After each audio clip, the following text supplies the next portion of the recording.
اعوذ باللہ من الشیطان الرجیم بسم اللہ الرحمن الرحیم رب اشرح لی صدری ویسر لی امری واحلل عقدۃ من لسانی یفقهوا قولی رب زدنی علما وعملا صالحا آمین اللهم صل علی محمد وعلى ال محمد كما صليت على ابراہیم وعلى ال ابراہیم انک حمید مجید اللهم بارک علی محمد وعلى ال محمد كما بارکت علی ابراہیم وعلى ال ابراہیم انک حمید مجید۔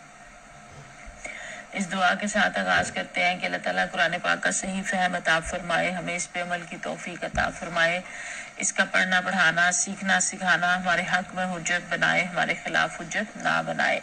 تم سے پہلے بہت سی قوموں کی طرف ہم نے رسول بھیجے اور ان قوموں کو مصائب و علام میں مبتلا کیا تاکہ وہ عاجزی کے ساتھ ہمارے سامنے جھک جائیں۔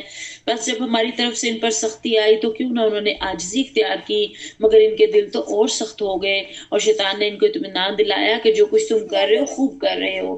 پھر جب انہوں نے اس نصیحت کو جو انہیں کی گئی تھی بلا دیا تو ہم نے ہر طرح کے خوشحالیوں کے دروازے ان کے لیے کھول دیے، یہاں تک کہ وہ ان بخششوں میں جو انہیں عطا کی گئی تھی خوب مگن ہو گئے۔ تو اچانک ہم نے انہیں پکڑ لیا۔ اب حال یہ تھا کہ وہ خیر سے مایوس تھے۔ اس طرح ان لوگوں کی جڑ کاٹ کر رکھ دی گئی جنہوں نے ظلم کیا تھا، اور تعریف ہے اللہ رب العالمین کے لیے کہ اس نے جڑ کاٹ دی۔ اے محمد صلی اللہ علیہ وسلم ان سے کہو، کبھی تم نے یہ بھی سوچا کہ اگر اللہ تمہاری بینائی اور سماعت تم سے چھین لے اور تمہارے دلوں پر مہر کر دے تو اللہ کے سوا اور کون سا خدا ہے جو یہ قوت تمہیں واپس دلا سکتا ہو؟ دیکھو کس طرح ہم بار بار نشانیاں ان کے سامنے پیش کرتے ہیں اور پھر یہ کس طرح ان سے نظر چرا جاتے ہیں۔ کہو کبھی تم نے سوچا کہ اگر اللہ کی طرف سے اچانک یا علانیہ تم پر عذاب آ جائے تو کیا ظالم لوگوں کے سوا کوئی اور ہلاک ہوگا؟ ہم جو رسول بھیجتے ہیں اسی لیے تو بھیجتے ہیں کہ وہ نیک کردار لوگوں کو خوشخبری دینے والے اور بد کرداروں کے لیے ڈرانے والے ہوں۔ پھر جو لوگ ان کی بات مان لیں اور اپنے طرز عمل کی اصلاح کر لیں ان کے لیے کسی خوف اور رنج کا موقع نہیں ہے، اور جو ہماری آیات کو جھٹلائیں وہ اپنی نافرمانیوں کی پاداش میں سزا بھگت کر رہیں گے۔ اے محمد صلی اللہ علیہ وسلم ان سے کہو، میں تم سے یہ نہیں کہتا کہ میرے پاس اللہ کے خزانے ہیں، نہ میں غیب کا علم رکھتا ہوں اور نہ یہ کہتا ہوں کہ میں فرشتہ ہوں، میں تو صرف اس وحی کی پیروی کرتا ہوں جو مجھ پر نازل کی جاتی ہے۔ پھر ان سے پوچھو کیا اندھا اور آنکھوں والا دونوں برابر ہو سکتے ہیں؟ کیا تم غور نہیں کرتے؟ اور اے محمد صلی اللہ علیہ وسلم تم اس علم وحی کے ذریعے سے ان لوگوں کو نصیحت کرو جو اس بات کا خوف رکھتے ہیں کہ اپنے رب کے سامنے کبھی اس حال میں پیش کیے جائیں گے کہ اس کے سوا وہاں کوئی ایسا ذی اقتدار نہ ہوگا جو ان کا حامی و مددگار ہو یا ان کی سفارش کرے، شاید کہ اس نصیحت سے متنبہ ہو کر وہ خدا ترسی کی روش اختیار کر لیں۔ اور جو لوگ اپنے رب کو رات دن پکارتے رہتے ہیں اور اس کی خوشنودی کی طلب میں لگے ہوئے ہیں انہیں اپنے سے دور نہ پھینکو، ان کے حساب میں سے کسی چیز کا بار تم پر نہیں ہے اور تمہارے حساب میں سے کسی چیز کا بار ان پر نہیں ہے۔ اس پر بھی اگر تم انہیں دور پھینکو گے تو تم ظالموں میں شمار ہوگے۔ دراصل ہم نے اس طرح ان لوگوں میں سے بعض کو بعض کے ذریعے سے آزمائش میں ڈالا ہے تاکہ انہیں دیکھ کر کہیں کہ یہ وہی ہیں لوگ جن پر ہمارے درمیان اللہ کا فضل و کرم ہوا ہے۔ ہاں کیا خدا اپنے شکر گزار بندوں کو ان سے زیادہ نہیں جانتا؟ جب تمہارے پاس وہ لوگ آئیں جو ہماری آیات پر ایمان لاتے ہیں تو ان سے کہو تم پر سلامتی ہے، تمہارے رب نے رحم و کرم کا شیوا اپنے پر لازم کر لیا ہے، یہ اس کا رحم و کرم ہی ہے۔ اگر تم میں سے کوئی نادانی کے ساتھ کسی برائی کا ارتکاب کر بیٹھا ہو پھر اس کے بعد توبہ کرے اور اصلاح کر لے تو اسے معاف کر دیتا ہے اور نرمی سے کام لیتا ہے۔ اور اس طرح ہم اپنی نشانیاں کھول کھول کر پیش کرتے ہیں تاکہ مجرموں کی راہ بالکل نمایاں ہو جائے۔ سورہ انعام کا رکوع نمبر 5 اور 6 آپ کے سامنے تلاوت کیا گیا، اس کا ترجمہ رکھا گیا۔ اب ہم اس کی تشریح کی طرف چلتے ہیں اور دعا سے آغاز کر لیتے ہیں۔ رب اشرح لی صدری ویسر لی امری واحلل عقدۃ من لسانی یفقهوا قولی رب زدنی علما وعملا صالحا آمین۔ اللهم صل على محمد وعلى ال محمد كما صليت على ابراہیم وعلى ال ابراہیم انك حمید مجید۔ اللهم بارک على محمد وعلى ال محمد كما بارکت على ابراہیم وعلى ال ابراہیم انك حمید مجید۔ اس دعا کے ساتھ آغاز کرتے ہیں کہ اللہ تعالیٰ قرآن پاک کا صحیح فہم عطا فرمائے، اس پہ عمل کی توفیق عطا فرمائے، اس کا پڑھنا پڑھانا، اس کا سیکھنا سکھانا ہمارے حق میں حجت بنائے، ہمارے خلاف حجت نہ بنائے۔ ان آیات کے اندر، ان رکوعات کے اندر اللہ تعالیٰ بتاتے ہیں کہ نافرمان قوموں پر اللہ نے مشکلات، بیماریاں اور مصیبتیں اس لیے بھیجی تاکہ وہ خشوع خضوع اور تضرع کے ساتھ اس کی طرف جھک جائیں، لیکن جب انسان کے دل سخت ہو جائیں تو وہ نصیحت سے فائدہ نہیں اٹھاتا بلکہ مزید غفلت میں پڑ جاتا ہے۔ اللہ نعمتیں بھی دیتا ہے تاکہ شکر کا امتحان لے، اور جب انسان ان نعمتوں میں مست ہو کر سرکشی کرے تو اچانک پکڑ آ جاتی ہے۔ قرآن ہدایت اور بصیرت ہے، جس کے پاس ایمان ہو اس سے دیکھتا اور سمجھتا اور عمل کرتا ہے۔ رسول اللہ صلی اللہ علیہ وسلم کا حکم ہے کہ ہر دیکھنے والے اور ماننے والے کے ساتھ نرمی برتیں، کیونکہ اصل عزت تو اللہ کے ہاں ہے۔ اور یہاں ان آیات میں جب ہمیں پتہ چلا کہ اللہ تعالیٰ کا طریقہ کار کیا ہے، اللہ تعالیٰ کے اقوام کے عروج و زوال کا کیا راز ہے، وہ ہمیں پتہ چلتا ہے کہ اللہ تعالیٰ پہلے تو ہدایت دیتے ہیں، رسولوں کو اللہ نے بھیجا، لیکن جب لوگ ہدایت کی طرف نہیں پلٹے تو اللہ نے ان قوموں کو مصائب و آلام میں مبتلا کیا۔ کیوں کیا؟ اس لیے کہ عاجزی کے ساتھ اللہ کے سامنے جھک جائیں، یتضرعون، اللہ کے آگے تضرع کریں اور عاجزی کے ساتھ جھک جائیں۔ لیکن اگر یہ ساری مشکلات بھی آئیں اور پھر بھی انسان جو ہے اللہ کے آگے نہ جھکے، اس کی قدرت کو نہ پہچانے اور اس کی رحمتوں کو نہ پہچانے، تو پھر کیا ہوتا ہے؟ پھر اللہ تعالیٰ اس کا دل جو ہے وہ سخت کر دیتا ہے، اور پھر شیطان کیا اطمینان دلا دیتا ہے کہ جو کچھ تم کر رہے ہو وہ بالکل صحیح کر رہے ہو۔ پھر اس موقع پہ اللہ تعالیٰ کیا کرتے ہیں؟ یہ اللہ تعالیٰ کا طریقہ کار ہے، اللہ کی سنت ہے کہ اللہ تعالیٰ پھر اللہ کہتے ہیں کہ میں نے ان کے اوپر خوشحالیوں کے دروازے کھول دیے، اور جو ہے وہ ان کو بخشش میں جو عطا کی گئی تھی چیزیں، وہ اس میں اتنے مگن ہو گئے کہ وہ بالکل ہی جو ہے وہ بھول گئے اللہ کو۔ تو اچانک پھر اللہ نے ان کو پکڑ لیا، اور پھر اللہ کہتے ہیں اس حال میں کہ ہر خیر سے مایوس تھے، اس طرح ان لوگوں کی جڑ کاٹ کر رکھ دی گئی جنہوں نے ظلم کیا تھا، اور تعریف ہے اللہ رب العالمین کے لیے کہ انہوں نے اس کی جو ہے وہ جڑ کاٹ دی۔ اب آپ یہاں دیکھیں یہ طریقہ کار ہمیں کیا پتہ چلتا ہے یہاں اللہ تعالیٰ کا، کہ پہلے اللہ تعالیٰ جو ہے وہ انسان کو آزماتے ہیں، پہلے اس کو حجت تمام کرنے کے لیے ہدایت اور ساری چیزیں اس کے پاس پہنچ جاتی ہیں، پھر اللہ مشکلات میں مبتلا کرتے ہیں۔ اگر افراد نہیں ہدایت کی طرف آتے تو مشکلات میں مبتلا کرتے ہیں تاکہ نرمی عاجزی بندے کے اندر آ جائے۔ مشکل وقت آئے تو بندہ سوچتا ہے نا کہ میرے ساتھ کیا ہو رہا ہے، کیوں ہو رہا ہے، میرے سے کیا غلطی ہو گئی، میں نے کہاں غلط کر دیا۔ اب تو ہم یہ جملہ نہیں سننے میں آتا، پہلے یہ جملہ بہت ہم سنا کرتے تھے بڑوں سے کہ کوئی بھی مشکل پریشانی آنی، کوئی بھی مسئلہ آ جانا، کوئی مشکل پیش آ جانی، تو انہوں نے کہنا پتہ نہیں کون سے گناہ کی سزا ہمیں ملی ہے، یہ ہمارے پتہ نہیں کون سے گناہ کی سزا ہے۔ یہ جملہ سننے کو ملتا تھا، اب یہ جملہ سننے کو ملتا ہی نہیں ہے، اور توجیحات اور ان چیزیں، اور انسان کہتا ہے کہ میں تو بالکل درست ہوں، میں بالکل ٹھیک ہوں، اور میں جو کر رہا ہوں وہ صحیح کر رہا ہوں، جبکہ یہ مشکل حالات آتے ہی اسی لیے ہیں کہ انسان جو ہے وہ غور و فکر کرے، اور غور و فکر کرے، تدبر کرے، سوچے سمجھے اور اپنے رب کے آگے جھکے۔ اگر وہ مشکل حالات سے، مشکل پریشانی مصیبت سے نہیں سیکھتا تو اس کے بعد پھر اس کے اوپر خوشحالیوں کے بھی دروازے کھول دیے جاتے ہیں۔ اگر اس سے بھی وہ سیکھ لے تو اس سے بھی اس کی بچت ہو جاتی ہے، لیکن وہ اس سے بھی نہیں سیکھتا تو پھر اللہ کا عذاب، اللہ معاف فرمائے، اللہ کہتے ہیں ایسا آ جاتا ہے کہ جڑ ہی کاٹ کے رکھ دی جاتی ہے۔ تو مجھے اور آپ اپنی زندگیوں میں، روزمرہ زندگی میں ضرور ہی سوچنا چاہیے کہ ہم جو کر رہے ہیں اور ہمارے ساتھ جو ہو رہا ہے اس کی کیا وجوہات ہیں۔ یہ ایسا نہیں ہے کہ وہ اللہ معاف فرمائے گدھے کی طرح کہ جس کو نہ پتا کہ اس کو کیوں باندھا تھا اور کیوں کھول دیا تو اسے نہیں پتا کہ اس کو کیوں کھول دیا گیا۔ پتا ہونا چاہیے انسان کو، انسان غور و فکر کرنے والی اشرف المخلوقات ہے، ساری مخلوقات میں سے افضل اللہ تعالیٰ نے بنایا، تو افضل وہ اپنی انہی وجوہات کی بنا پہ ہے کہ وہ ہوش گوش رکھتا ہے، وہ بول سکتا ہے، وہ سن سکتا ہے، اور وہ غور و فکر کر سکتا ہے۔ اللہ تعالیٰ نے اس کو دل دماغ دیا، اللہ تعالیٰ نے اس کو ہر نعمت سے ہے نوازا۔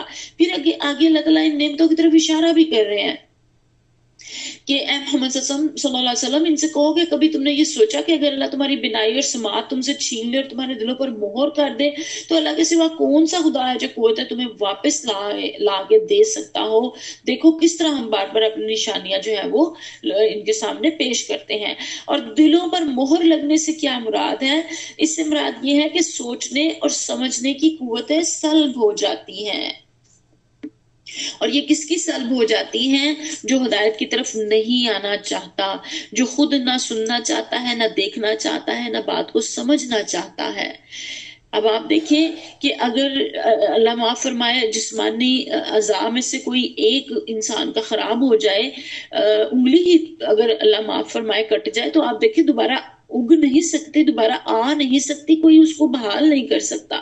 انسان کی آنکھ، انسان کا کان، انسان کی جو اللہ تعالیٰ نے صلاحیتیں دی ہوئی ہیں یہ سننے، دیکھنے، بولنے کی، ان کے اندر اگر کوئی خرابی پیدا ہو جائے تو بڑے سے بڑا دنیا کا سرجن اس کو درست نہیں کر سکتا الا یہ کہ میرے رب کی رحمت ہو. تو یہاں یہ ساری نعمتیں جو ہے وہ انسان کو گنوائی جا رہی ہیں. تو اللہ کہتے ہیں یہ نشانیاں میں پیش کرتا ہوں ساری ان کے سامنے، لیکن یہ نظر چرا جاتے ہیں، یہ غور و فکر نہیں کرتے، یہ سوچتے نہیں ہیں. حضرت عائشہ صدیقہ رضی اللہ تعالیٰ عنہا بیان کرتی ہیں کہ پیارے سے صلی اللہ علیہ وسلم دعا فرمایا کرتے تھے کہ اللہ میرے جسم کو عافیت دے، میری بصارت کو عافیت دے، میری طرف سے اس کو وارث بنا دے. اللہ کے علاوہ کوئی الہ نہیں کہ جو کہ بردبار اور عزت والا ہے، اللہ پاک ہے اور بہت بڑے عرش کا رب ہے، اور تمام تعریفیں اللہ کے لیے ہیں جو کہ تمام جہانوں کا رب ہے. مجھے اور آپ کو بھی اللہ تعالیٰ کی دی ہوئی تمام نعمتوں کا شکر بھی ادا کرنا چاہیے. اور عافیت کی دعا حدیث مبارکہ میں آتا ہے سب سے بہترین جامعہ دعا ہے.